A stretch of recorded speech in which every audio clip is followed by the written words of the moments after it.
तो गाइज हमने पिछले वाले एपिसोड में देखा था जो पाक हिजन होता है वो शिन और योको को बचाने आ जाता है। और फिर एक बहुत ही खतरनाक फाइट के बाद जो शिन और योको और जो पाक हिजन होते हैं वो साथ में जा रहे होते हैं। और फिर पीछे से जो शिन होता है वो कह रहा होता है बाकी ये चीज़ तुम्हारा होमवर्क है और जल्दी गाड़ी चलाओ। और फिर पाक हिजन कह रहा होता है यहाँ से बाहर निकल जा शिन होबेन। और फिर हम देखते हैं सीन शिफ्ट होता है डायरेक्टली के घर पे। और फिर वहाँ पे डायरेक्टली कह रही होती हैं मेरे ही कहने पे तुम्हें प्रोटेक्ट किया गया है ईना। और फिर हम देखते हैं ईना काफ़ी हैरान हो जाती है और वो कहती है हाँ क्या। और फिर सामने से डायरेक्टरली कहती हैं मैंने तुम्हारी कॉपरेशन मांगी है, तुम्हें हर चीज़ पता है राइट। और फिर जो ईना होती है वो वहाँ बैठ जाती है और वो कह रही होती है ये चीज़ कैसे हो सकती है और ये कब से चल रही है। और फिर डायरेक्टरली कहती हैं तुम्हारे जो एक्शंस थे जब तुम प्रिंसिपल की ताकाजाकी कर रही थी तो वो चीज़ काफ़ी थॉटलेस थी। तुम उस टाइम वैसे भी क्या चीज़ करने की प्लान कर रही थी एंड तुम्हें इस चीज़ के बारे में पता होना चाहिए कि तुम अकेले उनके सामने नहीं कुछ भी कर सकती या फिर उनके खिलाफ जा सकती। और फिर ईना कहती है वो चीज़ तो। और तभी डेगुन कहता है ठीक है इट्स फाइन तुम उस बात को कह सकती हो क्या, और तुम मुझसे पहले भी कुछ ट्राई कर रही थी ना कन्फेस करने की, तुम मुझे अभी कन्फेस कर दो राइट। और फिर ईना थोड़ा हिचकिचाते हुए बोलती है सो सबसे पहले वो उस टाइप का कन्फेशन नहीं था, मतलब तुम समझ रहे हो राइट। और फिर डेगुन कहता है किस टाइप का। और फिर ईना कहती है मतलब वो कन्फेशन फीलिंग्स का नहीं था। और फिर डेगुन कहता है मैंने इस बारे में ऐसा कभी नहीं सोचा। और फिर ईना कहती है मैं बस इस बारे में थोड़ा सा वरीड थी कि तुम इस चीज़ को मतलब गलत वे में मत लो क्योंकि काफ़ी ज़्यादा लड़कियां तुम्हारे में इंटरेस्टेड है ना। और फिर डेगुन कहता है तुम ज़रा यहाँ पे अपनी चाय को पियो और काम डाउन हो जाओ और फिर उसके बाद बात करो। और फिर डायरेक्टली अपने मन में सोचती है अगर इसको मैं यहाँ पे ज़रा ध्यान से देखूँ तो she is not different from any average girl. और फिर वहाँ पे जो ईना होती है वो चाय को पकड़ के पी रही होती है और तभी वो कहती है उससे पहले अगर मैं आप सबसे ट्रुथ कहूँ तो मेरा एक छोटा भाई है, उसका नाम सीयू जीवुन है। एक एक्सीडेंट की वजह से वो हॉस्पिटलाइज हुआ हुआ है इस टाइम पे। और फिर डेगुन कहता है क्या वो प्रिंसिपल की वजह से हुआ था। और फिर ईना कहती है अगर मैं प्रिसाइसली बोलूँ तो जो डायरेक्टर हैं एंड जो उनके अंडरलिंग्स हैं वो गैपचोन कल्ट है। और फिर हम देखते हैं सीन शिफ्ट होता है गैपचन ऑर्फनेज पे। और फिर वहीं पे जिस बंदे ने अटैक करा होता है मैनो पे वहाँ पर आता है। और फिर वो आके किम से कह रहा होता है वहाँ पर काफ़ी ज़्यादा लोग थे इन दी वे तो मैं डायरेक्टली एक्शन नहीं ले पाया बट। और तभी किम कहता है ज़रा पॉइंट पे आओ और यहाँ पे जो बेकार की बातें उन्हें करना बंद करो। और फिर वहाँ पे वो लड़का कहता है मैंने ट्राई किया था बट मैं उसको स्टैब नहीं कर पाया एंड में, बट ये चीज़ इनफ होगी उनके लिए वार्निंग। और हम तभी देखते हैं किम एक थप्पड़ मारता है उस लड़के के और फिर वो लड़का घुटनों पर गिर जाता है। और फिर किम कहता है तुम्हारा जो चक्कू है वो इतना ज़्यादा ढल रहता है, तभी मैं तुमसे बार बार बोलता हूँ कि अपने चक्कू को पहना करके रखा करो। कौन गिल, तुम एक बात बताओ तुम कितने साल के हो, क्या मैं तुम्हें शार्पन करूं यहाँ पे, अब बताओ ज़रा। और फिर वही जो लड़का जिसका नाम गिल होता है कुछ कहता नहीं। और फिर एकदम से वो कुछ पास की बात याद करता है और फिर वो हाथ जोड़ के कहता है नहीं आप चिंता मत करो किम, मैं अगली बार से ध्यान रखूँगा और मैं अगली बार डल भी नहीं पड़ूँगा ऐसे। और फिर किम कहता है ऑल राइट, अगली बार जो तुम्हारा काम है उसको ढंग से करना स्पेशली इन टाइम पे। और फिर वहाँ पे संग आता है और वो कहता है वैंगचो हम यहाँ पर रेडी हैं। और फिर वहाँ से जो गेम होता है वो चल रहा होता है। और फिर वो मैंग और संग के पास आके कहता है चलो यहाँ पर चलते हैं। और फिर हम देखते हैं वो एक जगह पे जा रहे होते हैं। और फिर हम देखते हैं वो बच्चों के पास आते हैं बहुत सारे जो वहाँ पे ऑर्फनेज के होते हैं। और फिर वहाँ पे आकर किम कहता है एज़ यू गाइज नो, तुम सबको पता ही होगा जो बॉटम फीडर्स होते हैं हमारी तरह उनको ह्यूमंस की तरह ट्रीट नहीं करा जाता। नो मैटर तुम ये चीज़ कितनी भी चाहो या फिर नो मैटर तुम दुनिया से कितना भी चीख के बोलो, इससे कोई भी फ़र्क नहीं पड़ेगा। हम यहाँ पर एक इंसान की तरह ना कभी बन सकते ना कभी बॉर्न हुए हैं। हाउएवर एटलीस्ट जब हम मरेंगे हमें एक इंसान की तरह ही मरना है राइट। एंड अगर इस चीज़ को करना है तो ये चीज़ बहुत ही ज़्यादा सिंपल है, वन पर्सनस शेयर। तुम्हें कुछ नहीं करना है, बस तुम्हें अपना शेयर देना है एज अ पर्सन। एंड अगर तुम इस चीज़ को करोगे तो तुम प्राउडली एक इंसान बन जाओगे। और फिर हम देखते हैं वहाँ पे जो मैंग होता है वो एक बॉटल को रखता है पानी की। और फिर वहाँ पे जो किम होता है वो कहता है बट जैसे कि हर चीज़ होती है इस दुनिया में, हर इंसान इंसान नहीं बनता, उसको अपनी काबिलियत दिखानी पड़ेगी। और फिर हम देखते हैं वो वहाँ पे बहुत सारी गोलियों को फेंकता है। और फिर वो कहता है आउट ऑफ 30 पीपल यहाँ पर जो भी यहाँ पे प्रेजेंट हैं सिर्फ और सिर्फ 10 उनको चांस दिया जाएगा कि वो ह्यूमन बने। और फिर हम देखते हैं वहाँ पे जो बच्चे होते हैं वो सारी गोलियाँ खा रहे होते हैं वो। और फिर किम कहता है तो चलो अब हम वापस मिलते हैं जब तुम सारे ह्यूमंस बन जाओगे। और फिर हम देखते हैं सीन शिफ्ट होता है वापस ईना पे। और फिर जो ईना होती है वो वहाँ कैरी होती है। जो कैप्चुअन कल्ट है वो एडवांटेज को टेक करता है ऑफ द फैक्ट कि वहाँ जो बच्चे हैं वो सारे जुवेनाइल्स हैं। एंड फिर वो वहाँ पे उन बच्चों को बहुत ही गंदे काम करने के लिए यूज़ करते हैं। उनको वहाँ पे काफ़ी ज़्यादा करप्टली यूज़ करा जाता है एंड फिर वो ठग्स की तरह हायर भी होते हैं। एंड ऐसे ही अलग बहुत सारे हॉरेंडस थिंग्स उनको करवाई जाती है। बेसिकली वो सारे के सारे वहाँ पे गंदे काम करते हैं जो भी प्रिंसिपल के होते हैं। एंड जो मेरा यंगर ब्रदर है वो भी उनमें से एक हुआ करता था। इन दी एंड फिर उसने डिसाइड करा कि वो अपनी ज़िंदगी को ही ख़त्म कर दे। और फिर जो वहाँ पे डायरेक्टर ली होती हैं वो कहती हैं मैं अंडरस्टैंड करती हूँ तुम्हारी सिचुएशन को, बट ये कोई ऐसी चीज़ नहीं है जिसको तुम खुद से हैंडल कर सको। एंड ये चीज़ बेस्ट है अगर तुम इस चीज़ से बाहर रहो। और फिर इन्हें कहती है मैंने काफ़ी ज़्यादा एविडेंस को इकट्ठा करा है जो भी रॉन्ग डूइंग्स होते हैं प्रिंसिपल के। अगर मैं इसको अभी कभी पुलिस तक लेके जाऊंगी तो। और तभी डायरेक्टरली कहती है नहीं, जो डायरेक्टर हैं वो कोई ऐसे नहीं है जो कि उनको आसानी से हराया जा सके। On the top of that जो गैपचुन कल्ट है वो बहुत ही ज़्यादा वायलेंट ऑर्गेनाइजेशन है। अगर तुम उनके अगेंस्ट जाना चाहती हो तो। और हम तभी देखते हैं डेगुन कहता है ये चीज़ काफ़ी ज़्यादा सही है।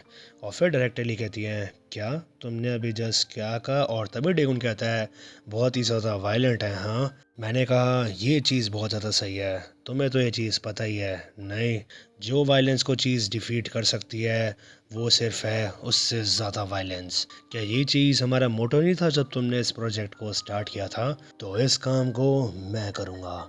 ये मेरी कुछ गिनी चुनी चीज़ों में से एक चीज़ है जिसमें मैं बहुत ज़्यादा अच्छा हूँ। और फिर हम देखते हैं सीन शिफ्ट होता है पाक हीजन की गाड़ी पे। और फिर हम देखते हैं वो एक जगह पे आ गए होते हैं। और फिर वहाँ पे आके जो शिन होता है वो कह रहा होता है इवन यहाँ पर जो इमरजेंसी लाइन है वो भी वर्क नहीं कर रही है। और फिर हम देखते हैं वो शायद से टॉम के घर पे आए होते हैं। और फिर जो शिन होता है वो कह रहा होता है एवरीथिंग जो कि यहाँ पर है रिगार्डिंग टॉम वो सब का सब इरेज हो गया है। यहाँ पे कोई चीज़ तो गड़बड़ है। एंड मोर इम्पोर्टेंटली जो लोकी जंग है उसे कैसे पता कि वो हमें कहाँ ढूंढ सकता है और हम कहाँ पर हैं। और फिर ये बात सुन के पाकिजन कहता है जो सिर्फ गिने चुने लोग हैं जिनको डॉगचार्स मर्ड्स की एग्जिस्टेंस के बारे में पता है वो सिर्फ हम तीन हैं। एंड उसके अलावा सिर्फ टॉम बो है। और फिर शिन कहता है इसका मतलब है। और तभी योको कहती है तुम मुझे ऐसे हंसी मत दिलाओ, ऐसा हो ही नहीं सकता है कि जो टॉम बो है वो हमें ऐसे बिट्रे करे। और फिर पाकिजन कहता है जो मर्ड क्लब है वो आपसी मतभेद से गुजर रहा है। एंड ये चीज़ पहले कभी नहीं देखी। आज के जो दोस्त हैं वो कल को हमारे दुश्मन भी बन सकते हैं। या फिर हम ऐसे भी कह सकते हैं जो हमारे आज के दुश्मन हैं वो कल हमारे दोस्त बन सकते हैं।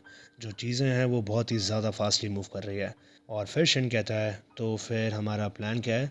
और फिर पाकिजन कहता है इंस्टेड हम हर चीज़ को साइलेंटली देखेंगे जो कि स्वेप्ट अवे हो रही है from the within I of this storm. और फिर शिन कहता है बट मैं इस चीज़ के लिए तो श्योर हूँ कि जो लोकी जैंग है वो चुपचाप तो नहीं बैठने वाला। और फिर पाकिजन कहता है नहीं, उसके पास मेरे सबसे इतना टाइम ही नहीं है कि वो हमारी चिंता करे क्योंकि वो स्टिल शायद से बिजी होगा पिकिंग अप द कैंडी जो कि ग्राउंड में फेंकी गई है। इस बारे में जो बाकी के मेम्बर्स हैं उन्हें पता लगने दो। एंड फ्रॉम नाउ ऑन जो रेजर्स हैं वो डिसबैंड हो गए हैं। और फिर हम देखते हैं सीन शिफ्ट होता है एक बहुत ही आलीशान जगह पे। और फिर हम देखते हैं वहाँ पे एक लड़की आकर कहती है क्या जो आपकी मीटिंग है वो अच्छी गई है। और फिर वहाँ पे जो लोकी जैंग बैठा होता है वो कहता है जो हमारा टीम लीडर है ओडेसो क्या वो अभी तक आया नहीं है। और फिर वो लड़की कहती है हाँ वो अभी नहीं आए हैं, हम उनसे कांटेक्ट नहीं कर पा रहे हैं। और फिर लोकी जैंग कहता है वो बाकी स्नेक लाइक बास्टर्ड तो ऐसा है जो वो सारी चीज़ों को कर रहा है हाँ। और फिर जो वो रेड वाली लड़की होती है वो कहती है क्या आपको लगता है कि वो कुछ स्टार्ट कर रहा है फायर को इंडेजियन। मैं हेडक्वार्टर्स पे कांटेक्ट कर सकती हूँ ताकि वो उसका ध्यान रखे। और फिर लोकी जंग कहता है हाउ स्टूपिड, तुम्हें बस यहाँ पे चुपचाप खड़े रहना चाहिए शांति से अगर तुम्हें कुछ भी नहीं पता। जो भी वो करना चाहता है उसे करने दो। एंड जब जो फायर है वो बहुत ज़्यादा बिग हो जाएगी तो फिर हम सबसे पहले लोग होंगे जो उसको लपेट लेंगे। और फिर हम देखते हैं सीन शिफ्ट होता है वापस डायरेक्टली के घर पे। और फिर हम देखते हैं वहाँ पे जो टेगुन होता है वो अपना मुंह धो रहा होता है।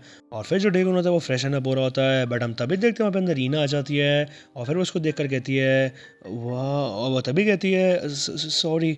और फिर वो दरवाज़ा बंद करती है। और फिर वो बाहर खड़ी रहती है। और फिर वो कहती है अपने आप से ही अगर मैं इस चीज़ के बारे में सोचूं। और फिर वो पास की बात याद करती है जो कल की मीटिंग होती है। और फिर कल पास में जो डायरेक्टर लिए होती हैं वो कह रही होती है इना से ये चीज़ तुम्हारे लिए बेस्ट है कि तुम यहाँ पर डेगुन के साथ रहो फॉर अ वाइल। और फिर इना कहती है कि क्या।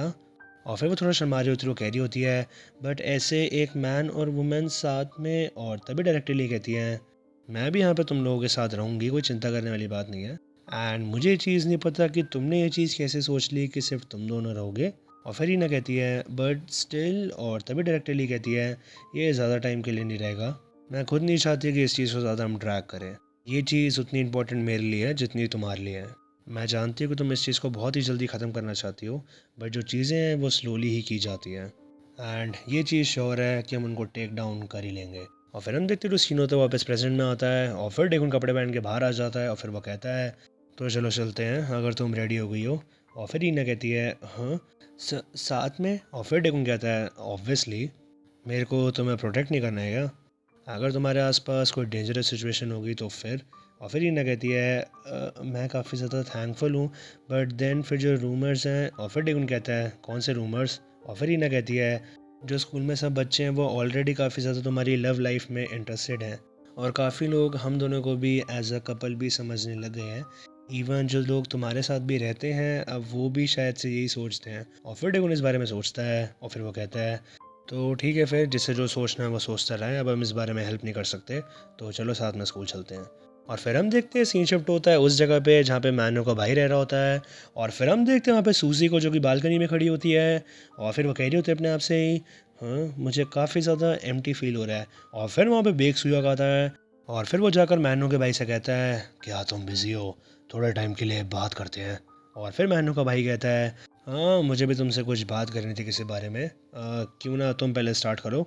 और फिर बेग सुयोग कहता है मैं काफ़ी ज़्यादा ग्रेटफुल हूँ कि तुमने मेरे को और सूजी को सेफ़ रखा, मैं इस चीज़ को कभी भी भूल नहीं सकता।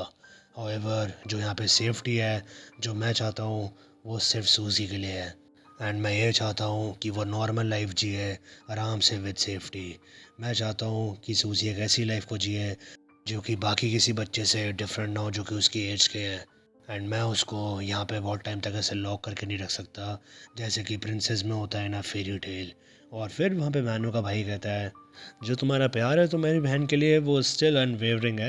एंड मैं तुम्हें खुद सच बात बताऊँ, मैं भी तुमसे इसी बारे में बात करने वाला था, बिकॉज अब जो इरेजर हैं वो डिसबैंड हो गए हैं, अब हमें इस जगह पे रहने की कोई ज़रूरत नहीं है। और फिर हम देखते हैं ये बात सूजी सुन लेती है, और फिर वो कहती है रियली ऑसम, तो फिर तो मुझे स्कूल में वापस जाना है। और फिर बेक्सियो कहता है यहाँ पर तुम्हारे पास इवन तुम्हारा बैग पैक भी नहीं है, तो तुम्हें सबसे पहले। और तभी सूजी कहती है तुम क्या कह रहे हो पा, क्या जो बुक्स है वो इतनी ज़्यादा इंपॉर्टेंट भी होती है?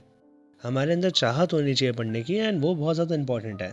और फिर वहाँ पे मैनो का भाई कहता है तो फिर मैं तुम्हारी स्कूल यूनिफॉर्म जो है वो प्रिपेयर कर देता हूँ जस्ट इन केस। और तभी वहाँ पे सूजी कहती है वाह तुम कितने ज़्यादा बेस्ट हो।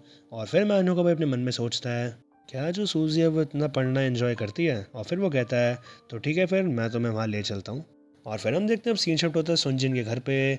और फिर हम देखते हैं वहाँ पे उसकी मम्मी आती हैं, और फिर वो नॉक नॉक करती है, और फिर वो बाहर से कहती हैं क्या तुम आज भी मूड में नहीं हो कि तुम स्कूल जाओ, बताओ? कोई दिक्कत नहीं है, अगर तुम्हें स्कूल नहीं जाना तो कोई बात नहीं, बट एटलीस्ट अपना खाना तो खा लो। और फिर हम देखते हैं सुंजन अंदर बहुत ही उदास होकर बैठा होता है, और फिर उसकी मम्मी बाहर से कह रही होती हैं तुम्हारी जो स्किन और जो बोन्स है वो बहुत ज़्यादा कमज़ोर हो जाएगी अगर तुम ऐसी मील्स को स्किप करते रहोगे। हाउ अबाउट तुम थोड़ा सा मिल्क पी लो। और फिर अंदर से सुंजन कहता है मैं हंग्री नहीं हूँ इस टाइम पे।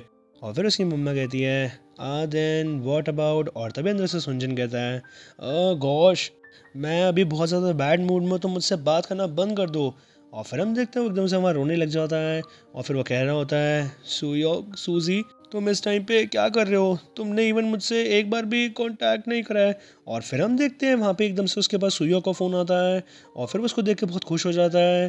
और फिर हम देखते हैं सुयो को एकदम से मैसेज आता है जहाँ पे उसने लिखा होता है सॉरी कि मैंने तुमसे बहुत टाइम से बात नहीं करी, बट मुझे किसी बारे में तुमसे बात करनी है तो मैं तुमसे मिलने आ रहा हूँ। और फिर हम देखते हैं अभी ये चीज़ देख के जो सुंजन होता है बहुत ज़्यादा खुश हो जाता है, और फिर अपनी मदर से कहता है मॉम मेरे लिए फूड बनाओ बहुत अच्छा, एंड यहाँ पे सुयोग भी आने वाला है। और फिर हम देखते हैं सीन शिफ्ट होता है वापस स्कूल में, और फिर हम देखते हैं सारे बच्चे पीछे बैठ कर देख रहे होते हैं, और फिर सारे बच्चे कहते हैं अरे ये तो सूजी है। और फिर हम देखते हैं यहाँ पे सूजी आ जाती है, और फिर सूजी वहाँ पे काफ़ी ज़्यादा सुंदर भी लग रही होती है। और फिर आसपास के बच्चे बात कह रहे होते हैं, और फिर उनमें से कह रहा होता है वाओ। और फिर दूसरा बच्चा कहता है हाउ बोल्ड। और फिर एक और बच्चा कहता है इवन ये तो स्कूल बिना बैग पैक के आ गई एज एक्सपेक्टेड, ये हमारी क्वीन है। और फिर सूजी अपने मन में सोचती है जैसे ही मैं यहाँ पर आई हूँ ये चीज़ तो फैल गई है कि क्वीन वापस आ गई है। तो फिर जो टायर 1 क्लास 1 के बच्चे हैं उन्हें भी, और फिर उनके तो वहाँ पे 2 बच्चे बात कर रहे होते हैं जिनमें से एक कह रहा होता है क्या ये अब शायद से क्वीन नहीं है यहाँ पे। और फिर हम देखते हैं बस उनको सूजी को बहुत धक्का लगता है और फिर वो पीछे पलट कर देख रही होती है। और फिर वहाँ पे एक बच्चा कह रहा होता है हाँ मेरे हिसाब से तुम सही कह रहे हो, क्योंकि जो किंग है वो तो हमारा डेगुन है। तो ये चीज़ थोड़ी सी स्ट्रेंज नहीं होगी कि हमारी क्वीन यहाँ पर हो। और फिर एक और बच्चा कह रहा होता है हाँ वो शायद से यहाँ की एम्प्रेस है। और फिर ये बस उनके सूजी काफ़ी खुश होते हैं, वो अपने मन में सोच रही होती है हाँ। और फिर दूसरा बच्चा कह रहा होता है ऑफ कोर्स मेरे हिसाब से, बट जो बेक सूजी है वो इम्प्रेस नहीं है। और फिर दूसरा बच्चा कहता है हाँ तुम सही कह रहे हो, मैंने सुना है जो क्लास 1 टायर 9 की जो ईना है वो स्कूल आई है आज। और फिर दूसरा बच्चा कहता है कौन, अच्छा वो, हाँ वही तो इम्प्रेस है। और फिर दूसरा बच्चा कहता है तो इसका मतलब है कि उन्होंने सच्ची में ब्रेकअप कर लिया है। और फिर हम देखते हैं वहाँ पे सूजी बहुत ही गुस्से में आती है, वो कहती है तुम्हारी जो वॉइस है वो काफ़ी ज़्यादा तेज़ है, क्या तुम चाहते हो मैं ये सब सुनूं हाँ? और अगर तुम चाहते हो ये सब बोलना तो तुम ये मेरे मुंह पे आकर बोलो, तुम्हें समझ आई? एंड अगर तुम्हारे अंदर इतनी हिम्मत नहीं है ये चीज़ करने की तो ज़रा अपना मुंह बंद रखो। और हाँ एक और बात, आई एम सॉरी बट जो तुम गाइज हो वो शायद से टोटली मिस इन्फॉर्म्ड हो। मेरे अंदर कोई भी कौन डेगुन के लिए 1% भी फीलिंग्स नहीं है। एंड एक्चुअली जो वो है, और हम तभी देखते हैं पीछे से एक लड़की कहती है डेगुन आ गया है। और फिर हम देखते हैं डेगुन वहाँ पे एंट्री लेता है और तभी सूजी अंदर रूम में घुस जाती है। और फिर डेगुन अपने मन में सोचता है बेक सूजी, मैं इसके बारे में थोड़ा चिंता कर रहा था, मैंने इसे काफ़ी टाइम से देखा नहीं है, तो चलो ये आ गई है, दैट्स गुड। और फिर हम देखते हैं सूजी अंदर आके काफ़ी शर्मा रही होती है। और फिर वो अपने मन में सोच रही होती है मैंने जस्ट उसे अभी थोड़ा सा ही देखा है, बट वो नहीं ये थोड़ा सा स्किनी लग रहा है, क्या क्या ये रेगुलरली खाना खा रहा है? और फिर हम देखते हैं उसको झाँक के देखती है और फिर अपने मन में सोचती है क्या वो ठीक है राइट? और फिर हम देखते हैं डेगुन के पास बेक सुयोक का मैसेज आता है जिसमें उसने लिखा होता है उससे कौन डेगुन, क्या तुम ठीक हो? मैं बेक सुयोक बोल रहा हूँ। सूजी आज से स्कूल आने वाली है तो आई होप तुम इसका ध्यान रखोगे। और फिर हम देखते हैं इस मैसेज का स्क्रीनशॉट जो बेक सुयोक होता है अपनी बहन को भेजता है। और फिर इस चीज़ को पढ़कर जो सूजी होते हैं उन्हें मन में सोचती है तुम क्या सोच रहे हो, तुम क्या कर रहे हो यार? और फिर हम देखते हैं डेगुन ने रिप्लाई में लिखा होता है बेक सुयोक को ऑल राइट आई गेस। और फिर इस चीज़ को देख के सूजी अपने मन में सोचती है हाँ इसने यहाँ पे क्या लिखा है ऑल राइट आई गेस, इससे इसका क्या मतलब है? और फिर हम देखते हैं सीन शूट होता है एक जगह पे और वहाँ पे एक लड़की काम कर रही होती है और वो कह रही होती है और फिर वो कहती है अगर ये इंपॉर्टेंट नहीं है तो तुम अपना फ़ोन साइड रख दो, हाँ ये कस्टमर आ गया है एंड तुम्हें स्माइल करनी है। और फिर हम देखते हैं बेक एक जगह पे काम करने आ चुका होता है और फिर उसने काम की ड्रेस भी पहनी होती है। और फिर वो स्माइल करके कहता है वेलकम। और फिर हम देखते हैं वो बहुत ही अजीब स्माइल करता है और फिर उसको देख के सारे कस्टमर भाग जाते हैं वहाँ से। और फिर वहाँ जो कस्टमर होता है वो कहता है आ और फिर उसके साथ जो लड़की काम कर रही होती है वो कहती है डियर कस्टमर्स ये इनका पहला दिन है तो आप सब, और हम देखते हैं वो सारे बाहर भाग जाते हैं। और फिर हम देखते हैं वहाँ पे एक बंदा भी खड़ा होता है और फिर वो और कोई नहीं गिल होता है। और फिर गिल फ़ोन पे कहता है मैंने बेग से को ढूंढ लिया है, हम उसको इतनी ज़्यादा जगह ढूंढ रहे थे बट वो तो यहाँ मिला मेरे को। और फिर सामने से कोई कुछ कहता है उससे और फिर वो कहता है बट ये तो फास्ट फूड प्लेस पे कहीं काम कर रहा है, अगर जो डायरेक्टर के ऑर्डर्स हैं वो स्टिल सेम है तो फिर मैं अपॉर्चुनिटी को ढूंढता हूँ, फिर उसको निपटा देता हूँ। और हम तभी देखते हैं सामने कॉल पे संग होता है और फिर वो कह रहा होता है तुम उसका ध्यान रखोगे, तुम्हें पता भी है कि वो है कौन, हाँ तुम उससे डरते नहीं हो क्या? तुम्हारे अंदर डर नहीं है, हमारे छोटे से गिल तुम्हें बड़ा हो जाना चाहिए, जो कि मैं वो अपना उसका ध्यान रख लेगा, बस तुम मुझे रिपोर्ट करते रहो चीज़ों को एंड मुझे कॉल कर देना अगर कुछ भी स्पेशल होगा। और फिर सामने से गिल कहता है ओके। और फिर हम देखते हैं सीन शिफ्ट होता है संग पे और वो कह रहा होता है क्या सारे बंदे ऑन है? और फिर हम देखते हैं संग वहाँ पे बहुत लोगों को लाया होता है जो कि वहाँ गैपचॉन कल्ट के बच्चे होते हैं जिनके हाथ में हथियार होते हैं और वो सारे किसी को मारने जा रहे होते हैं। और फिर संग कहता है तो ठीक है फिर हम सारे चलते हैं।